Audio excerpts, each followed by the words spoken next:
be a spiritual lesson that comes out of it. So when you study Gideon or Abraham or the prophets or whatever it is, there is a doctrinal component, and this is where the foundation of the believer's stability anchors upon doctrine. When you understand the doctrinal construct of scripture, then you are able to navigate scripture with intelligence, because the foundation of doctrine that you have keeps you balanced. The inability to understand the doctrinal construct of scripture is what is responsible for the vacillations.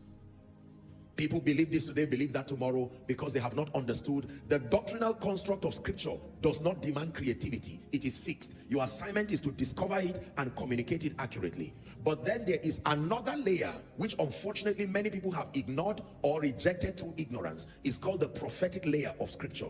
This one is the business of you and God, because the Bible is a prophetic book, more than a historic book and more than a book that contains doctrine. It is a prophetic book, likened to a scroll that can be opened and then whose seals will be unlocked. So there is how God will draw forth a message from a verse, and based on what he's telling you, it is not within its contextual meaning. God can give you another meaning out of his contextual meaning. I already taught you that, and I gave you an example. Let me repeat one more time for your understanding. In Galatians chapter 2, for instance, when you read verse 2, Galatians 2:2, please media, give it to us. Let me just state an example and then we'll continue. Galatians 2 and verse 2, it says, I went up by revelation and communicated unto them the gospel which was preached among the Gentiles. So Paul is teaching, and from a contextual standpoint, he's simply saying, I traveled to another region and I ministered to them. That is the doctrinal contextual meaning of that scripture. Are we together? But then when you get a prophetic revelation here, like I taught you, the first 6 words can mean something entirely different. I went up, and I went up by revelation. God can use that scripture to now begin to teach you that it takes revelation to ascend realms. Are you seeing now? It is from a theological standpoint beyond the scope of that context, but it still can minister to you because the Bible is a prophetic material.